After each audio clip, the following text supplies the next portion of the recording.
better than your currency. Splurging millions, buying houses like Monopoly. Fucking 9 to 5, man, the money is a joke to me. Buying cryptocurrency, my money in the privacy. I make it rain dollars, they watch me disappear. I'm so fly, man, I'ma need some land again. Hey guys and girls, welcome to this week's episode of the No BS with Birchy podcast. I'm your host Nathan Birch, and this is the show unraveling the truth to the facade of the 21st century. We're now exiting the matrix and waking up to motherfucking reality. And today I have a new guest. We've got Chris from Blink Property in New South Wales. Hey Nathan. Thanks a lot for coming on the podcast. Pleasure. You've got a wealth of knowledge with what we do here at Blink Property. So yeah.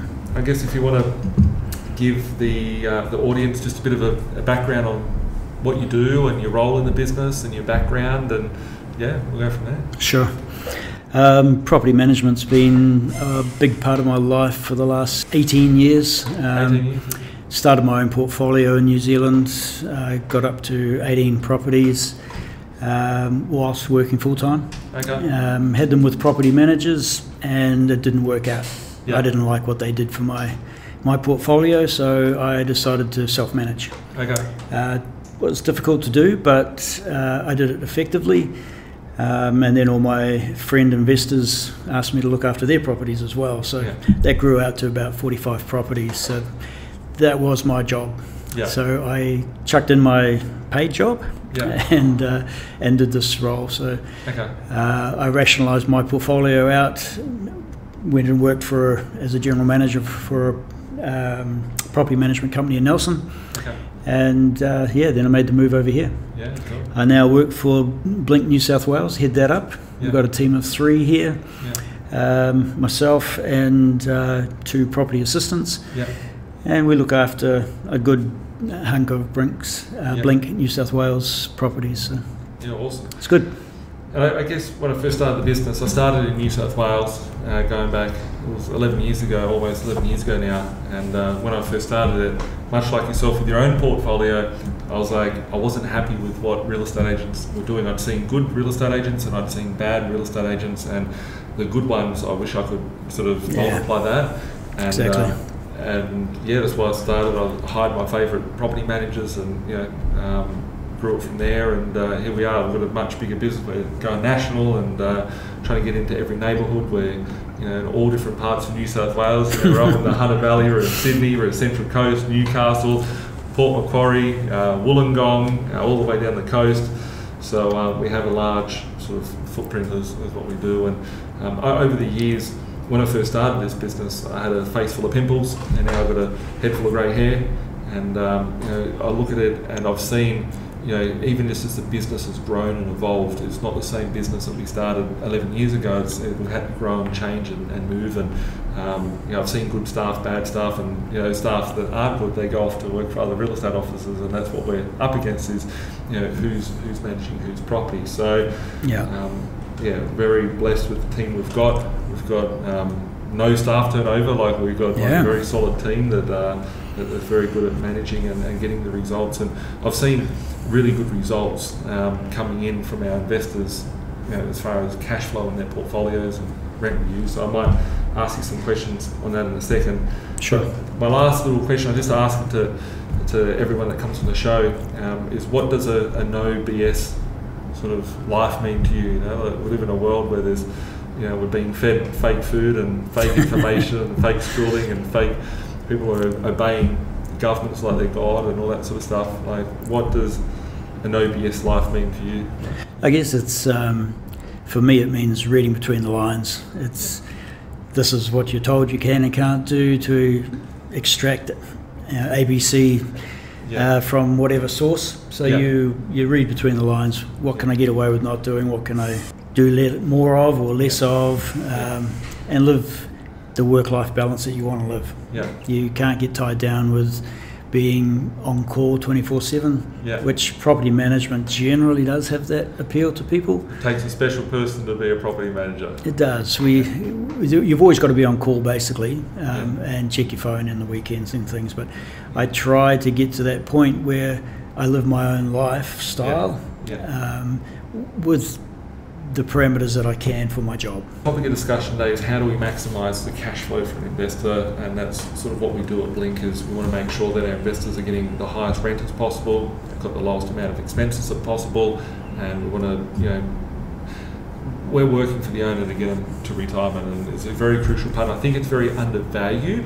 I think that a lot of people dismiss property management a lot because they go, the real estate agent looks after it. They actually don't know who they're communicating with. They don't know who's personally looking after the property. They don't know what their mindset is. They don't know, okay, they're going to go out in 6 months' time, push up the rent. They're going to go out in 12 months' time, push up the rent. They don't know, what they're thinking or how they're behaving. So I think it's very important for that. But I guess if we want to get, the least amount of expenses and the highest rental return, there's things that we need to do in order for us to be able to get there. What do you think about, marketing the property? Like, say, for instance, I know that we're very good at, marketing the property. Like, just my own old Principal Place residence, you guys have, it looks like you've released it after like a week, and it's a very specialised sort of property.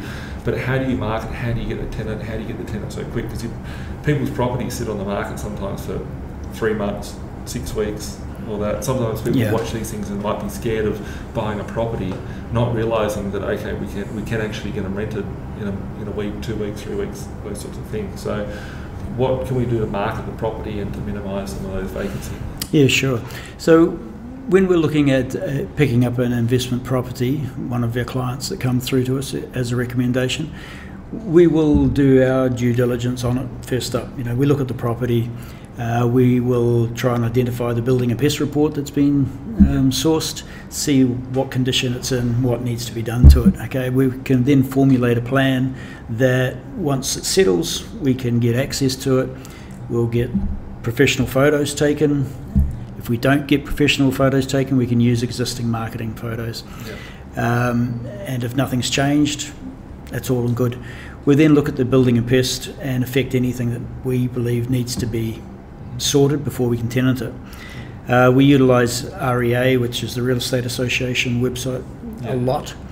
We have a great listing with them, which is a premier listing. It gives us front and centre, large photos, a good portrayal of the property. Once we've got that up and running, we'll advertise it. We get our open homes happening. We attend those twice a week. We follow up on feedback from registered people. We seek applications. We then marry up those applications to what we feel the property is and what would be the best fit for it. We don't want a family of 8 living in a 2-bedroom unit.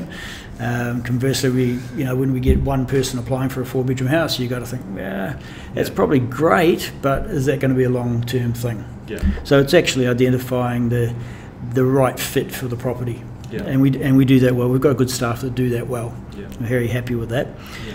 Once we've identified that tenant, we can then do all our due diligence checks. We do our credit checks, our employer references, our landlord checks, income checks, etc.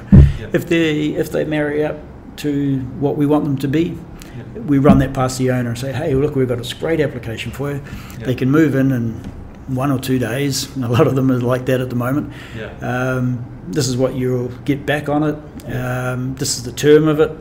We recommend it. What do you say?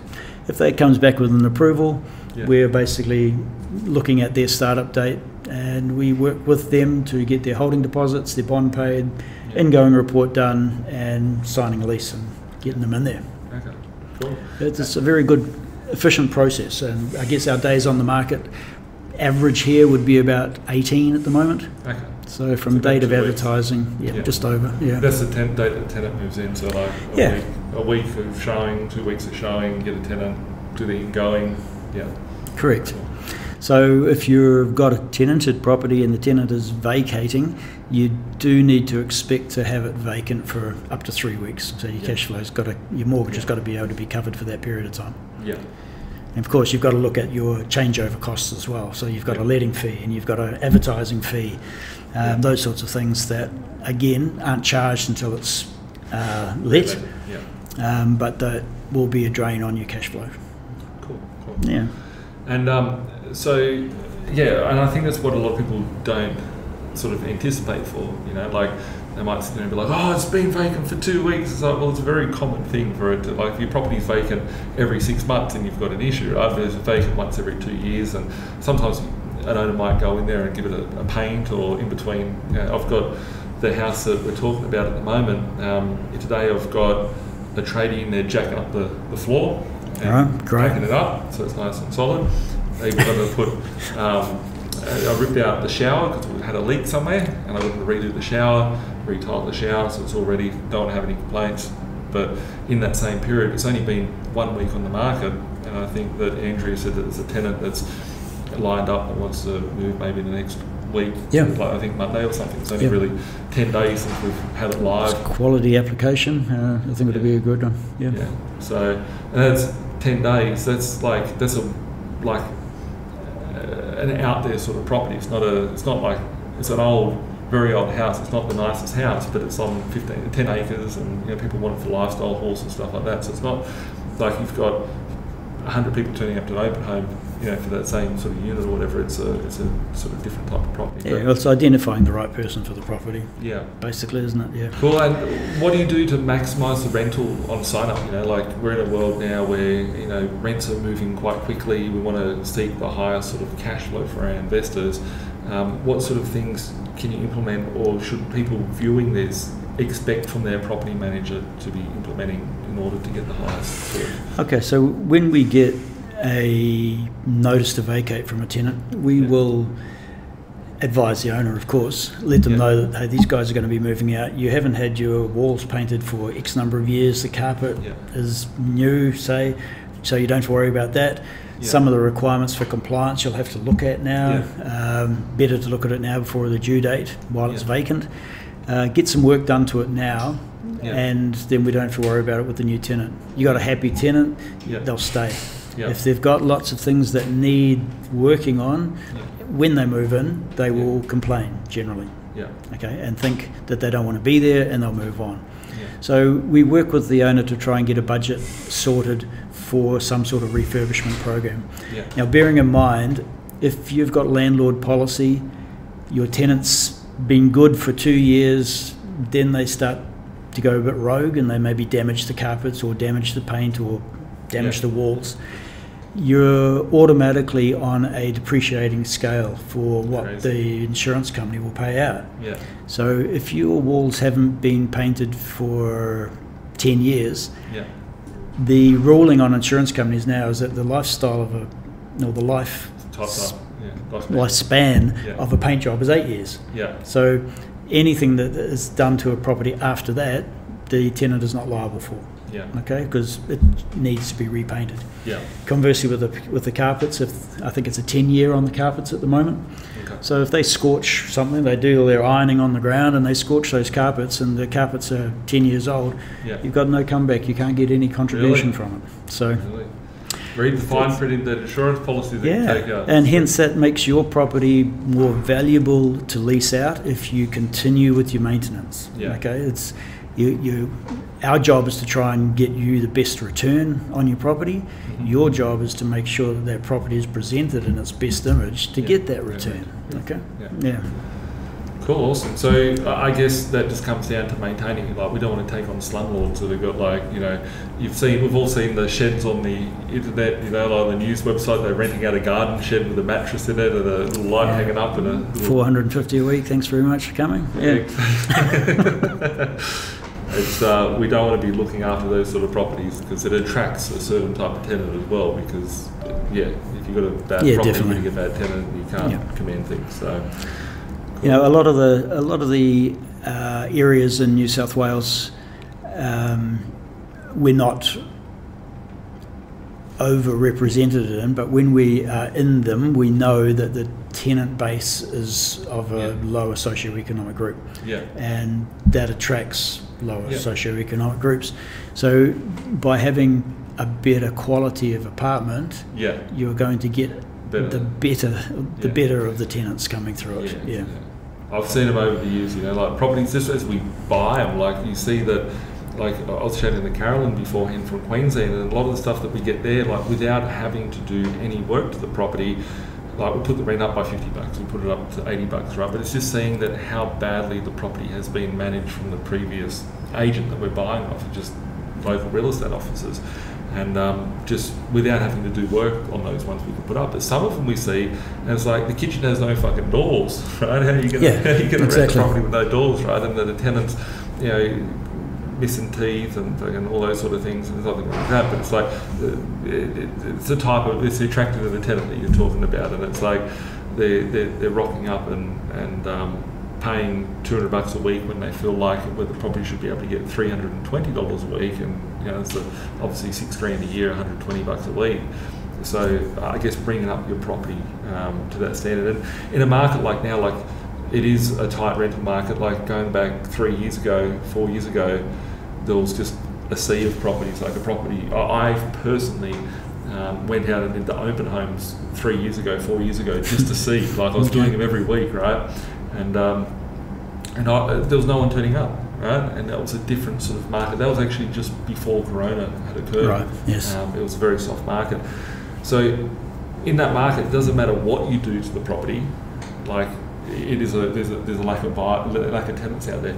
But in a market like now, it gives you that extra upper edge, right? Like if your property is good, you can charge that premium of $50, $80, $100 more, and you get that tenant secured in that property. Then you know, next year, 2 years, 3 years, the cash flow is going to be much better and help you. Yeah, certainly. I guess when we're marketing a property, we will look at the upper end of the range.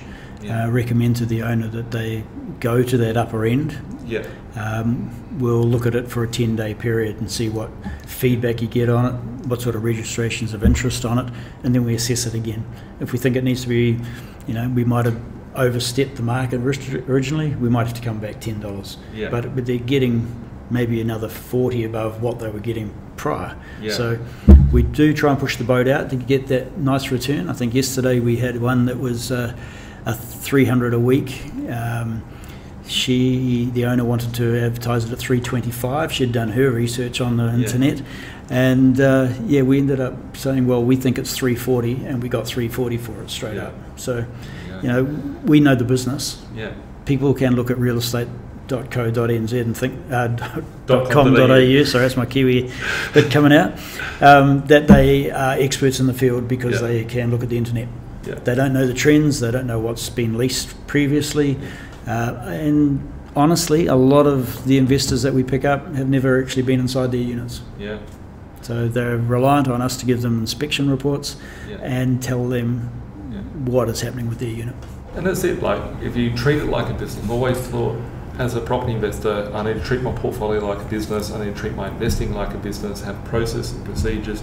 If someone wants to go out today and buy shares in Woolworths, for example, right? They're not going to go to every single Woolworths store across Australia and go, okay, I don't like that store because it's, you know, it's got some graffiti on it or something like that. They rely on the management to take decisions. They rely on the staff, the supply chains, and all those sorts of things. Correct. So you're buying it based on numbers. So as an investor, I think it's important we look at it from a numbers perspective. We have our right layers of management in place. We have the right people on our team. It doesn't matter whether it's our accountant, our finance broker, our buyer's agent, the solicitor, the property manager. Everybody has to be the best at what they can do to get the best outcome. And if you've got a good team such as yourself and the rest of the team throughout the country, you know, that's what you guys specialise in. So people shouldn't be questioning that, because there's so many forums out there and YouTube videos and stuff where people can be heroes, but they could be hurting themselves. So I was chatting to Carolyn on the previous podcast, and we were talking about her average rent when she takes over a property. It's 25, it's a different market to New South Wales, 25% increases that we're making on the properties there when they go up. And it's like, some people just focus on the management fee, right? And our fees are just the same as a real estate office or whatever, right? Like, we're not expensive. Sometimes we're cheaper, sometimes we're more expensive. We're in the middle of where real estate agents are. And you know, people worry about a fee, but they're not looking at the outcome of what they're getting. And if you're getting extra $20 a week, or $30 a week, or $50 a week, that's what's crucial. And that makes the difference between you could, you know, retire or not. If someone's got 10 properties and you get extra $100 a week, that's $1,000 a week. That's ultimately the end goal. And you know, you may not be able to increase the rent by $100 per week in 2023, but you could push it up $20. and then in 2024 you can put it up $40, right? And Yeah, that's right. That's where we get to. I like in your scenario of Woolworths. Woolworths, if you're a heavy shareholder in that and the market changes and you think, do I sell or do I buy more? Yeah. When you've got investment properties and the market is slumped, what do I do to get back up to where it should be? Do I invest a little bit more and enhance the value, or do I sell the property? Yeah. Now, people who are investing, well, a lot of our investors are getting to that stage now where they're thinking, I can't afford it, I'm going to sell the property. Yeah. Where we're trying to get them into a mindset of, well, if you put an AC in there, we can put it up by $40 a week straight away. Yeah. That will then increase your cash flow, and you may not have to sell it. Yeah. So in New South Wales, like if you bought a property for 200 grand and the rent's for $350, $400 a week, you'd be fine with interest rates. But if you bought a property for 500 grand today and it's renting for $400 a week, which they're not the properties that we buy at B.Invested, because that's going to, not be sustainable. We do manage everybody's sort of properties, but how do we turn that asset into a better cash flowing asset? And it's just improving the numbers, and that's financial management, which I look at your role as a property manager. I treat the business like a hedge fund, right? I look at it like a hedge fund, and most people go, oh, the property management department. Well, we've seen it, like you've worked in other real estate offices, like property management, oh, there you go, those guys are right down the back of the office, right? It's like, it's always like, oh, the property managers, right? It's never like, our business, we are property management based, and we do the occasional sale, but we're a property management firm. We're there to run it like a revenue manager, and your role in looking after owners is how can we best sort of support their financial goals, and that's managing their revenue, managing their cash flow. How can we improve their cash flow? How can we improve their goals? Like real estate agents, you've never worked in a real estate agent, I know it because we've spoken about it beforehand, I'm sure we spoke about it. Like, no real estate office goes, oh, tell me what are your goals, right? No one gives a shit about the investor's goals. Like, oh yeah, you've got a rental property, fix your hot water system, right? It's like, that's the communication pretty much, with their agent. But it's like, I hear you on the phone, you're like, oh, you've got another one, what are you doing with that? How can we improve the cash flow? They're the sort of things which are very important for building wealth for an investor, because they will get stuck, and you get hit with 10 straight interest rate increases on a 200 grand mortgage. That's 3% increase on 200 grand mortgage. That's $6 grand a year. That's $120 a week. How do we make that up? We can push the rent up by $50. We can, how do we manage that? That's where the team's here. Yeah, there's an interesting concept coming through. As you're aware, if you're on a periodic lease, which is a no fixed term end date, you can only have one rent increase in any 12-month period. Yeah. The Greens Party, good old Greens, have put a bill in front of Parliament to say that they would like all fixed term leases to come under that criteria as well. Hence, if you're on a 6-month fixed term, you want to roll it for another 6 months, you can't have an increase. Yeah. That got its second reading through Parliament prior to Christmas. Yeah. And now with the election, good old elections, that's been shelved. Yeah. So at the moment, the recommendation from REI, who I speak to on a weekly basis, is that you continue to do your 6-month leases until such times as you cannot. So that's pretty much where we're at the moment. We're offering 6 months unless the owner wants the security of a 12-month, because they don't want that changeover cost, which can equate to, depending on the market, it can equate to $20 or $30 a week over the course of the next 12 months.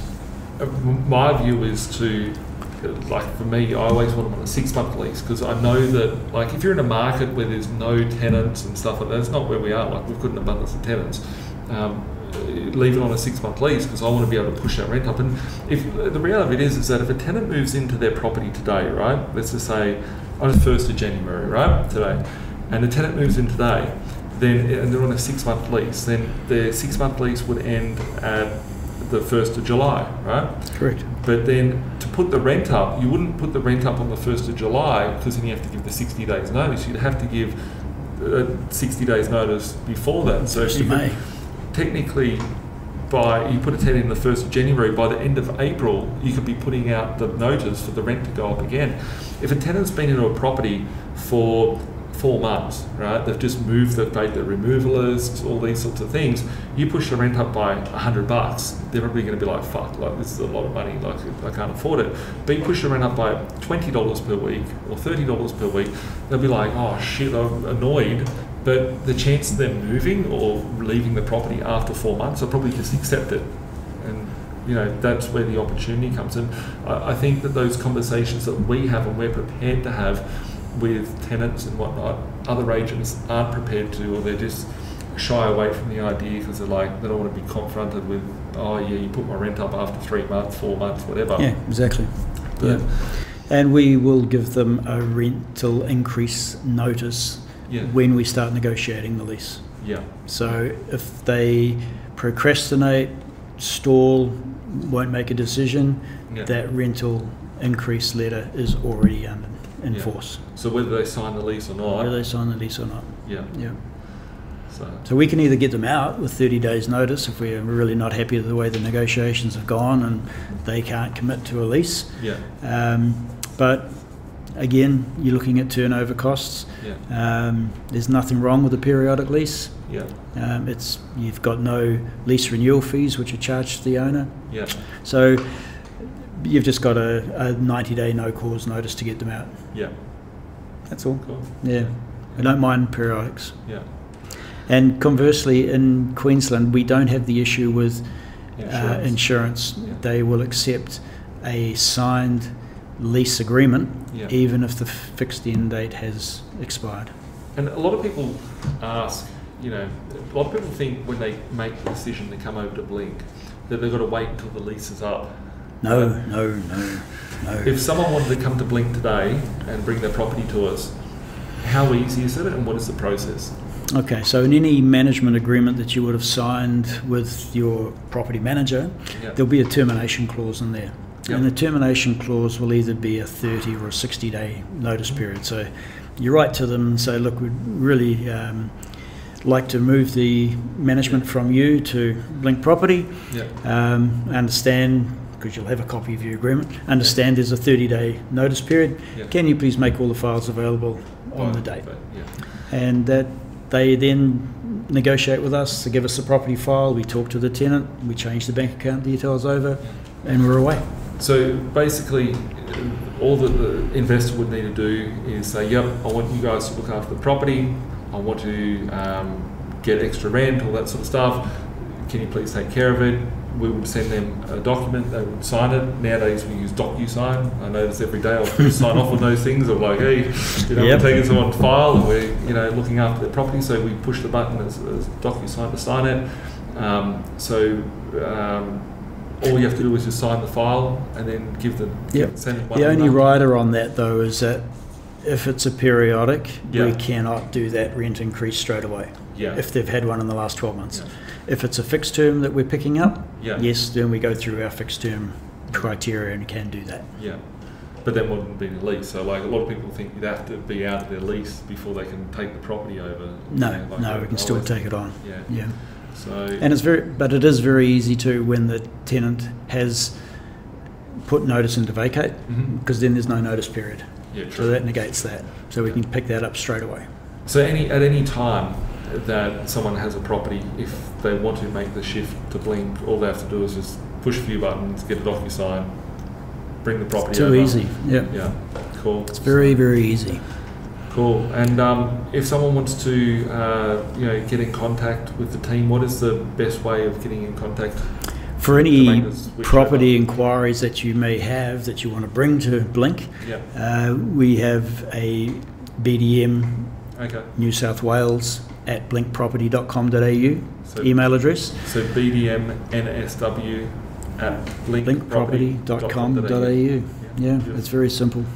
So if you've got a property and you're unsure, I think that anybody that has a property or that is thinking of buying a property that hasn't got a property yet, they should run it past. If you're in New South Wales, whether it be on the Central Coast, North Coast, Sydney, South Coast, out west, bring the property and send an email over to the BDM at New South Wales, BDM NSW@blinkproperty.com.au. That's the one. Send over the specs of the property, get Chris and the team to give you a value of what you guys think it's worth, and have a chat with Chris. And yeah, I literally see there's about a 99% conversion rate when someone talks to you, Chris, that they come on board with us because they just love your knowledge and your advice and what you do. Thanks, and the results. So thank you for all that you do. I'm speaking on behalf of our owners as well, that you represent. Appreciate the efforts, and for myself as well. So thanks for that, Chris. We'll catch up soon. And if you do like the No BS with Birchy podcast, make sure you subscribe. You can find us on Google Play, Apple Play, Spotify, and YouTube every Thursday. And make sure to tag us with your friends, share us around your social media, and then smash up the like. We'll catch up soon. Have a great week. Bye for now. Thanks. Bye. Like Bilal said, man, we're stuck in the matrix. This my advice, don't care if you take it. The dollar back to die, soon to be hyperinflated. This my 2 cents, don't care if you save it. Joint be decentralized and you will see you've been lied to the whole time, and it's the irony, cause they do the exact opposite. You become a slave to the system, enough your money, all they do is profit. There's no conspiracy theory, you better hear me. Crypto will set you free before the system does. I don't care if you do or you don't, but what I'm saying is the truth to the reason you choke. I never been a failure, excuse my behavior. Keep talking, haters doing me a favor. They all telling lies, I know what they been telling you. I'm the opposite, the Donald Trump of Australia. It's amazing, here for the taking, my time is never wasted.